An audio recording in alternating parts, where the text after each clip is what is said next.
Do you have no money and maybe no credit, and on top of that you're cold? Are you doomed to not being able to buy real estate? No, not at all. Just as you can walk inside to get out of the cold, there are things you can do to buy real estate despite having no money or no credit. Let me show you how.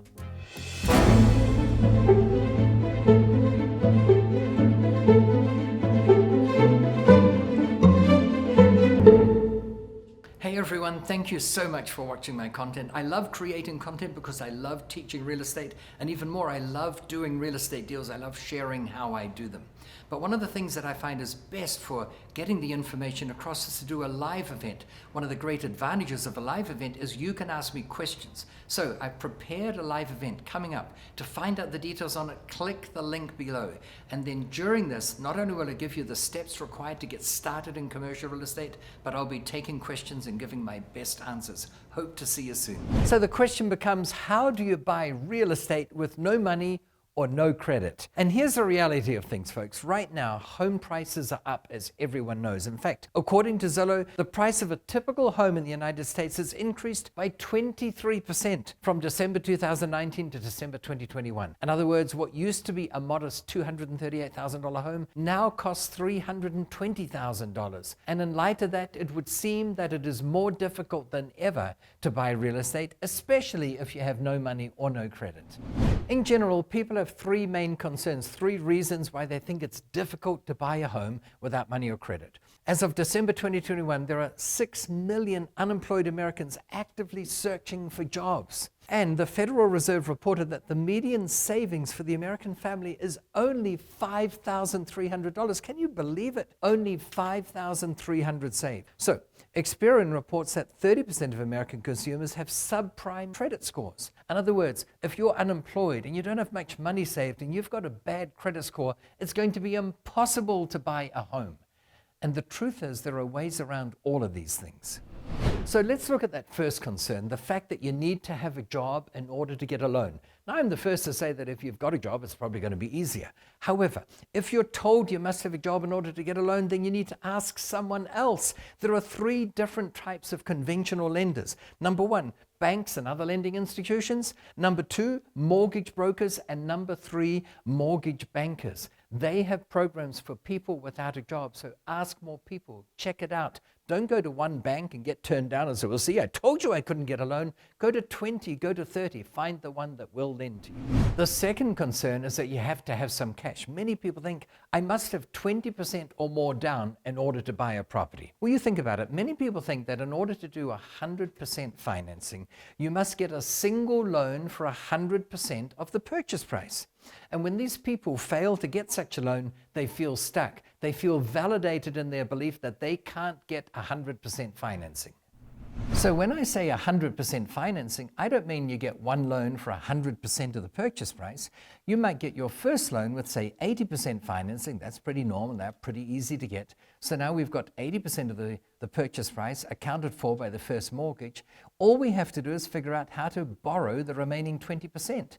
And there are many ways of doing that. One way is simply to ask the seller for seller finance. Sometimes it's called vendor financing. But get the seller to leave 20% in. Now, you might ask 10 sellers to do that, and 9 of them might say no, and that means you can't do those deals because you don't have any money. But if the 10th one says, yeah, I'd consider that, then you've got a deal.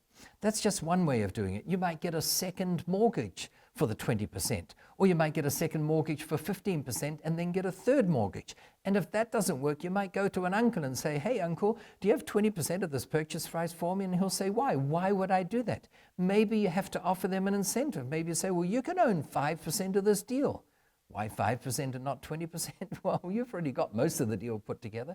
Whatever it takes to negotiate it, even if you have to give him 20% of the deal, would you rather own 80% of a deal that you got a mortgage on? You don't have any money, remember. Or would you rather own 100% of no deal? Clearly, the former is a better option for you. So when I say 100% financing, all I mean is that 100% of the purchase price has come from pockets other than your own because yours are empty. right? It doesn't mean you need to get a loan for 100%. So just be creative, figure out what else can I do? And if you don't have an uncle or an aunt or a cousin, a second cousin twice removed maybe, put an ad in the local paper or go online and say, I found this great deal. I just need someone to come up with the final 20 or 15%. You'll be surprised who might come out of the woodwork. So these methods we just discussed of getting 100% financing work obviously on residential property, but with commercial property, there's another avenue you can adopt to again get 100% financing. In other words, you can acquire a commercial property without having any money. And it's simply as follows. Let's say you've got a vacant commercial building or semi-vacant, and you can figure out a way of getting a tenant for that building. When it comes to commercial real estate, the value of that property is a multiple of its rental income. Technically, it's the rental income divided by the cap rate. So let's say that you find a building that's only got $100,000 of rental income, cap rate's at 10%, it's worth $1 million, it's on the market for $1 million. But it's semi-vacant, and before you acquire it, you figure out a way of doubling the rental income by leasing out that vacant space to a Gloria Bean coffee shop or a Starbucks coffee shop or something like that, and the rental goes from 100 to 200,000. The cap rate stayed the same, so the value of the building's now gone from $1 million to $2 million. You apply for a loan based on the fact that you've got a new tenant, and you get a 50% mortgage on $2 million. Well, guess what? 50% of $2 million is the $1 million purchase price. That's a way of getting 100% financing on a commercial real estate, a piece of commercial real estate, without you having any money and not necessarily having great credit. There are always ways around it. Just be creative, explore, talk with people, read books, join groups, find out how you can do it. I'm telling you, there are ways of acquiring real estate even if you have bad credit and you don't really have much money. So the third objection most people have is they fear they have bad credit and therefore they could never get a loan. By the way, if you do have bad credit, isn't this a wake-up call for you to get good credit? It's so easy to get good credit. Make sure you pay off your credit cards on time. And if you can't pay them off on time, don't buy what you need. I bet you that most of you, whatever you put on your credit card 5 years ago, if you ask yourself now, do you really need that or did you really use it? The answer is probably no, you could have done without it. So anyway, it's a big wake-up call to improve your credit. But even if right now you have bad credit, there are so many things you can do. If you have less than perfect credit, you'll have to work a little bit harder in order to get a loan. And if it's absolutely impossible for you to get a loan with your current credit, well, then how about using the credit of someone else? Go to someone else and say, hey, I've got this great deal. It's got a fantastic return. It's cash flow positive, and the chances are it's going to go up in value. I just don't have good credit. If you're willing to go on the loan, if you're willing to apply for the loan with me, then we can use your credit, and I'll cut you in for X% of the deal. What should X be? I don't know, but I'm telling you, you getting a slice of this deal is better than getting everything of no deal. Right? So just work with people. And you don't even need to go to someone, like we mentioned before, maybe an uncle or an aunt or a cousin or something like that. Think of the seller. The seller might be willing to leave money in. In fact, I'll give you a wacky story. But I once asked a seller whether he'd be willing to leave $500,000 in the deal. That's a bold question. And it was an elderly couple, and they said, well, would you mind if we thought it over overnight? And what am I going to say? No, you've got to decide now? Of course not. So I said, yes, of course. So I thought to myself, they're going to discuss it ad infinitum and come to the conclusion that they don't want to take the risk. We got together the next day and they said, well, we've thought about it. And instead of leaving in 500,000, would you consider us leaving in 800,000? And I'm telling you, these things happen. Nothing ventured, nothing gained. You've got to go out there, be bold, try things. Why, by the way, did they want to leave an 800,000? What were they going to do with the sale proceeds? They were in their 80s. The bank's only given them 0.1 of 1%, and I was offering them 5% interest, and they wanted 5% interest on another 300,000. Now, will this happen every time? No. Will it happen the next time you ask someone to leave money in? Probably not. But don't be surprised. If you already tell yourself that it's not going to work, then for 100% certainty it won't work because you won't even ask. A no you've always got, a yes you might get. Be bold, be creative, and if you think this all sounds a bit tough, I'm telling you, it's easier to get good credit than to live with bad credit. So make sure you do the right thing. Start improving it. Start tightening up on what you spend money on. Make sure you pay your bills on time. Your credit will zoom high really quickly. It's not that difficult. And then this whole game will be even easier. But in the meantime, until your credit is up there, it is still possible to buy real estate even with less than perfect credit. So I've always said there are 101 things you can do to massively increase the value of your real estate without spending much money. And to be honest, one of the ones that isn't even in this book is how to get a property without having any money. Surely that's the ultimate way. If you can acquire real estate without having any money, and even if you have bad credit, that's the way of improving a property that you didn't yet own, because now you own it. But I always put my money where my mouth is, and I came up with this concept that can you spend a relatively small amount of money but have it result in the value of your property going up by an enormous amount? And the answer is yes. I think this is the longest title on Amazon.com.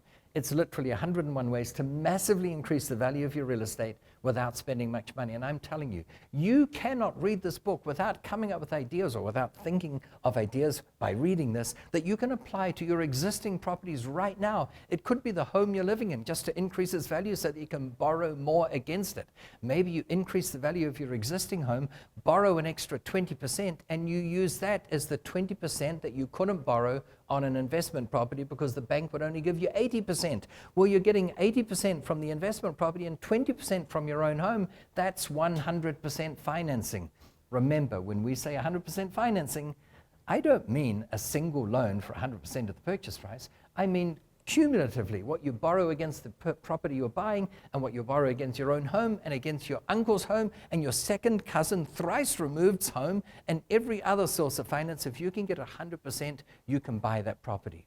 Click the link below to get your free copy of this book, so that you too can find out what you can do to massively increase the value of your real estate, so that you can borrow against it and buy even more property, even if you have no cash, even if you have bad credit. It is the way to go. I can't think of any other endeavor where you don't need the money to buy it. If you want to own $100,000 worth of gold, you need $100,000 cash. If you want $100,000 worth of options, you probably need to have the money to buy them. But when it comes to real estate, you don't need the money. Banks are willing to lend it to you. Financial institutions will lend it to you. Credit unions will lend it to you. Your uncle will lend it to you because they see the benefit to them. Click the link below to get your free copy of this book, so that you too can see how you can become financially free through investing in real estate. Once again, thank you for watching. Please remember to subscribe. It makes all the difference for us. And if you enjoyed this one, if you got ideas on how you can actually buy real estate without having money or credit, you should check out my next video, because I've got more great ideas that are going to help you become financially free.